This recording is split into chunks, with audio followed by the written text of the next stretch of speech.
नमस्कार, आप देख रहे हैं मिरर मीडिया। मैं हूं आपके साथ चंद्रा सिंह। स्वागत है आपका जोहार झारखंड में। चलिए रुक करते हैं अब तक की सुर्खियों पर।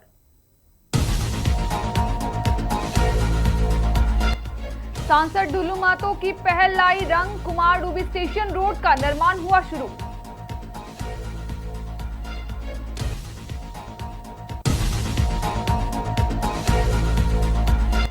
धनबाद में बिजली की बदहाली पर भड़का ग्रामीणों का गुस्सा। विद्युत कर्मियों को बनाया बंधक।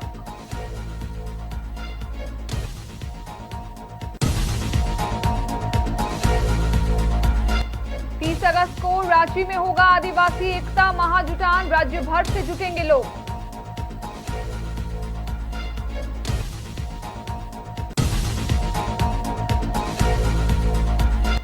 साठ लाख के गांजे के साथ बैंक सीएसपी संचालक व ड्राइवर गिरफ्तार। ओडिशा से पलामू लाई जा रही थी 121 किलो की खेप।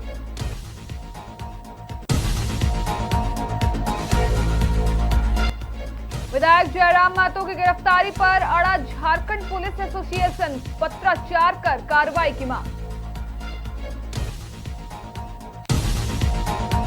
अब खबरें विस्तार से। धनबाद के कुमारडूबी स्टेशन से यात्रियों के लिए अच्छी खबर है। सांसद डुल्लू महतो के प्रयास से स्टेशन रोड का निर्माण कार्य शुरू हो गया है। अमृत भारत योजना के तहत स्टेशन के विकास के साथ अब यात्रियों को बेहतर सड़क की सुविधा भी मिलेगी। रेल मंत्री अश्विनी वैष्णव से सांसद की मुलाकात के बाद स्टेशन पर कई सुविधाओं में सुधार हुआ है। आरक्षण काउंटर का समय बढ़ा दिया गया है। स्टेशन पर रोशनी की व्यवस्था बेहतर हुई है और जल जमाव की समस्या को दूर करने के लिए सड़क निर्माण शुरू कराया गया है। आसनसोल रेल मंडल के डीआरएम संग्राम मौर्य की देखरेख में काम तेजी से चल रहा है। यात्रियों ने सांसद डुल्लू महतो, रेल मंत्री अश्विनी वैष्णव और रेलवे अधिकारियों का आभार जताया। काज को बहुत अच्छा समझ रहा हूँ, बहुत अच्छा काम है। ये काम होने से हम लोग के यहाँ के निवासियों को बहुत इसका अच्छा लाभ मिलेगा, क्योंकि यहाँ की सड़क की अवस्था बहुत ख़राब हो चुकी थी। लोग आने जाने में कई गिर भी चुके हैं यहाँ पर, तो इसलिए काम जो हो रहा है ये बहुत अच्छा काम हो रहा है। और हमारे माननीय सांसद महोदय डुल्लू महतो जी का मैं बहुत बहुत धन्यवाद करता हूँ।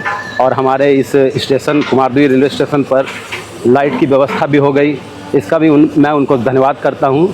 मुझे बहुत अच्छा और खुशी हर्षोल्लास हो रहा है। और यहाँ कुमारडूबी रेलवे स्टेशन पर कुछ नई ट्रेनों का रुकाव होने के लिए, ठहराव होने के लिए जो प्रस्ताव किया गया है, इसके लिए भी मुझे बहुत खुशी है। बहुत मैं इसके लिए धन्यवाद करूँगा। अगर यदि यहाँ धनबाद के 11 कुंड दक्षिण पंचायत में लचर बिजली व्यवस्था से नाराज ग्रामीणों ने बुधवार को जमकर हंगामा किया।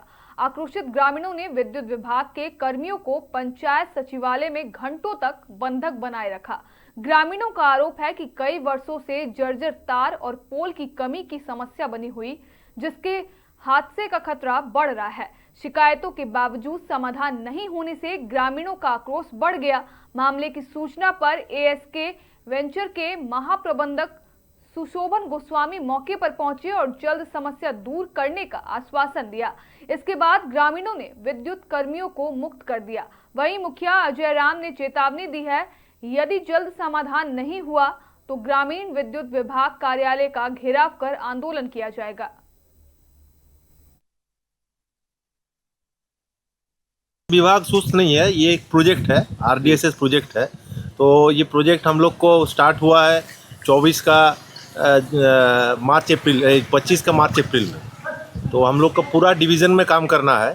टोटल हम लोग को पोल गाड़ना है 5525 8 मीटर और 15000 9 मीटर, और साथ में हमको 980 किलोमीटर केबल करना है, ट्रांसफॉर्मर भी लगाना है। तो सुस्त नहीं है काम, दूसरा जगह चल रहा है। यहाँ पर कुछ दिन पहले काम स्टार्ट हुआ था 5-6 महीना, या इन लोग के कहने में 7-8 महीना बोला जा रहा है। उस टाइम कुछ इशूज़ था, जिस चलते यहाँ से काम दूसरा जगह शिफ्ट हो गया था। दूसरा जगह में काम बरवा वगैरह वो सब काम कंप्लीट हो गया है। तो इस चलते अभी हम लोग यहाँ पर टारगेट ले रहे हैं, इसको हम लोग पूजा से पहले। रांची में 30 अगस्त को आदिवासी एकता महाजुटान का आयोजन होने जा रहा है, जिसे लेकर आदिवासी समाज के लोग तैयारी में जुट गए हैं। आपको बता दें कि कांग्रेस नेता दयामणि बारला और कांग्रेस महिला प्रदेश अध्यक्ष रमा खलको द्वारा एक प्रेस वार्ता का आयोजन किया गया, जिसमें आदिवासी एकता महाजुटान को लेकर रणनीति तय की गई है। इस दौरान रमा खलको और दयामणि बारला ने कहा कि परिसीमन को रोकने के लिए आदिवासी एकता काफी जरूरी है और यही वजह है कि भारी संख्या में 30 अगस्त को आदिवासी समाज के लोग एकजुट होंगे। आदिवासी समाज की एकता और अखंडता की झलक इस महाजुटान में देखने को मिलेगा।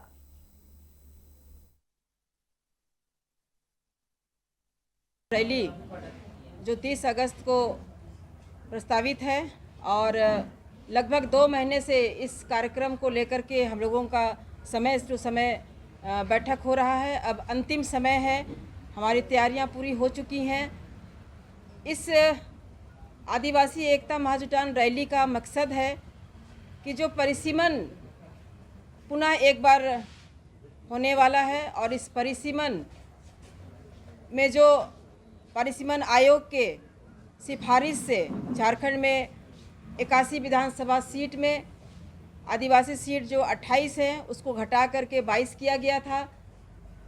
लोकसभा 5 आदिवासी सीट से घटा करके 4 किया गया था और जो 2002 से जो 2008 तक की जो परिसीमन की जो प्रक्रिया थी, उस वक्त कई आदिवासी संगठन, आज हमारे बीच में आदरणीय गुरुजी नहीं हैं, उनके नेतृत्व में, रामदयाल मुंडा जी आज हमारे बीच नहीं हैं, उनके नेतृत्व में, रामेश्वर उरांव जी के नेतृत्व में और कई आदिवासी संगठन के नेतृत्व में इस पर पुरजोर विरोध दर्ज किया गया था।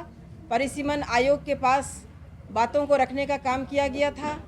परिसीमन को लेकर के देश के महामहिम राष्ट्रपति जी के पास भी रखा गया था और उस वक्त जो 30 तारीख को आदिवासी एकता महाजुटान होने वाला है, उसमें पूरे झारखंड के आदिवासियों को और आदिवासी समुदाय ही नहीं, मूलवासी समुदाय, यहाँ जितने भी झारखंड के का अलग राज्य की हम लोगों ने लड़ाई लड़ा, सभी समुदाय से हम लोग आग्रह करते हैं कि इस महाजुटान रैली में सब कोई भाग लें। ये सिर्फ आदिवासियों का सीट बचाने का मामला नहीं है, लेकिन ये झारखंड का अस्तित्व को बचाने की ये लड़ाई है। और ये जो परिसीमन को लेके झारखंड में जो आपका देखेंगे कि 2003-2004 में जो हम लोगों के जानते हुए जो परिसीमन का प्रारूप बना था, उस प्रारूप में झारखंड के आदिवासियों का जो सीट है 28 सीट, 81 में से 28 सीट, वो पूरी तरह से आदिवासी भाषा, संस्कृति, आदिवासियों के भौगोलिक स्थिति और उनके ऐतिहासिक परिप्रेक्ष्य को देखते हुए ही ये मैंने विधानसभा का और लोकसभा का गठन किया गया था। लेकिन पलामू पुलिस ने जिले में सक्रिय नशे के सौदागरों और संगठित आपराधिक नेटवर्क की रीढ़ तोड़ने की दिशा में ऑपरेशन प्रहार के तहत एक और ऐतिहासिक सफलता हासिल की है।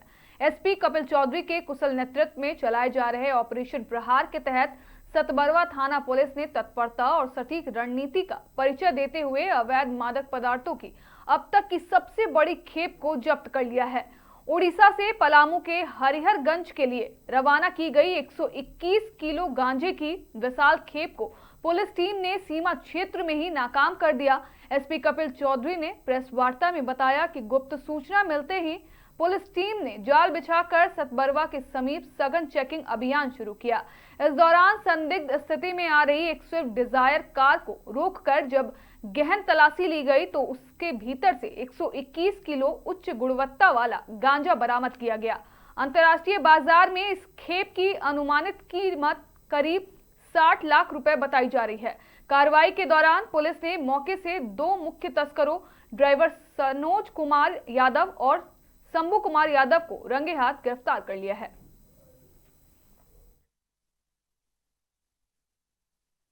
के द्वारा दिए गए दिशा निर्देश के अनुरूप तथा हमारे पुलिस मुख्यालय द्वारा बार बार दिशा निर्देश नशे के अवैध तस्करी के खिलाफ जो दिए गए निर्देश हैं, इसके तहत हमारे पलामू जिले में नशे के व्यापार के अगेंस्ट में एक जो ऑपरेशन प्रहार हमारे द्वारा चलाया जा रहा है, इसके तहत आज पलामू पुलिस को बहुत बड़ी उपलब्धि हासिल हुई है। पलामू जिले के सतबरवा थाना अंतर्गत एक गुप्त सूचना के आधार पर हमने छापेमारी की और तलाशी अभियान के दौरान एक गाड़ी से लगभग 121 केजी गांजा बरामद हुआ है। इसमें 2 व्यक्तियों की गिरफ्तारी हुई है। दोनों व्यक्ति सतबरवा थाना क्षेत्र के रहने वाले हैं। इनसे जब पूछताछ के दौरान इन्होंने ये बताया कि इनके द्वारा उड़ीसा से गांजा लेके जाया जा रहा था तथा इनको हरिहरगंज में किसी व्यक्ति को गांजा सप्लाई करना था। तो इस तस्करी के दौरान पुलिस को प्राप्त सूचना के आधार पर इन दो व्यक्तियों की आज गिरफ्तारी हुई। दोनों क्या करते हैं? ये दो व्यक्ति हैं जिसमें एक शंभू कुमार नामी व्यक्ति है जो 30 साल का है। ये सीएसपी संचालक है, लेस्लीगंज थाना अंतर्गत इसका बैंक ऑफ इंडिया का सीएसपी है। और दूसरा व्यक्ति जो सनोज कुमार है, ये ड्राइवर का काम करता है। उपलब्धि मान रहे हैं इसमें अभी हमने 121 केजी टोटल गांजा जब्त किया है, जिसकी अनुमानित कीमत लगभग 60 लाख रुपए है। तो ये पलामू पुलिस की बहुत बड़ी उपलब्धि है। और इससे पहले भी पिछले जुलाई के महीने में हमने लगभग 350 केजी गांजा पलामू पुलिस के द्वारा जब्त किया गया है। और यह हमारी कार्रवाई अगस्त महीने में जारी है। और जो भी व्यक्ति इसमें जिन्होंने सूचना दी उनके लिए हम धन्यवाद देते हैं। और हमारी पलामू पुलिस के सभी पदाधिकारियों का भी हम बहुत बहुत सराहना करते हैं कि उनके द्वारा लगातार नशे के व्यापार और नशे की तस्करी। धनबाद के बरवड्डा थाना प्रभारी रवि कुमार के साथ कथित दुर्व्यवहार और अभद्रता का मामला अब तूल पकड़ता जा रहा है। झारखंड पुलिस एसोसिएशन ने डुमरी से विधायक जयराम कुमार महतो के खिलाफ मोर्चा खोलते हुए उनकी तत्काल गिरफ्तारी की मांग की है। इस संबंध में एसोसिएशन ने पुलिस महासंघ को एक पत्र सौंपकर विधायक पर ठोस और सख्त कानूनी कार्रवाई करने की अपील की है। पुलिस एसोसिएशन का कहना है कि ऑन ड्यूटी अधिकारी के साथ इस तरह का व्यवहार और मानसिक दबाव बनाना पुलिस बल के मनोबल को गिराने का प्रयास है। एसोसिएशन ने चेतावनी दी है, यदि इस मामले में विधायक के खिलाफ निष्पक्ष जांच कर त्वरित कार्रवाई नहीं की गई तो वे आगे के आंदोलन की रणनीति तैयार करेंगे। जो इंटेंशन था झारखंड पुलिस एसोसिएशन का अपमान करना था, जो वीडियो में साफ साफ झलक रहा है, जो सबके संज्ञान में है। आज झारखंड पुलिस एसोसिएशन उसी की प्रतिक्रिया आज दे रहा है। बरवड्डा थाना कांड संख्या 146/2026 दिनांक 22/8/2026 धारा 221, 224, 132, 351, 2, 352, 3 BNS में वो एक प्राथमिक अभियुक्त हैं और उनके साथ जितने भी अभियुक्त हैं, झारखंड पुलिस एसोसिएशन आज एसएसपी सर धनबाद के साथ पत्राचार कर रहा है, वरीय पुलिस अधीक्षक महोदय धनबाद के साथ पत्राचार कर रहा है और साफ साफ शब्दों में झारखंड पुलिस एसोसिएशन पत्र के माध्यम से एसएसपी धनबाद को माननीय विधायक जयराम कुमार महतो एवं अन्य अभियुक्तों की गिरफ्तारी सुनिश्चित करने हेतु सभी प्रक्रिया अविलंब पूर्ण की जाए 5 दिनों के भीतर। अगर 5 दिनों के भीतर प्रक्रिया पूर्ण नहीं की गई तो झारखंड पुलिस एसोसिएशन राज्य के तमाम शाखा पदाधिकारी एवं सदस्यों के भावना तथा उक्त मांग के साथ साथ पुलिस कर्मियों के सभी विषयों को लेकर आंदोलन पर जाएगी। फिलहाल के लिए इतना ही। बाकी तमाम खबरों के लिए बने रहें मिरर मीडिया के साथ।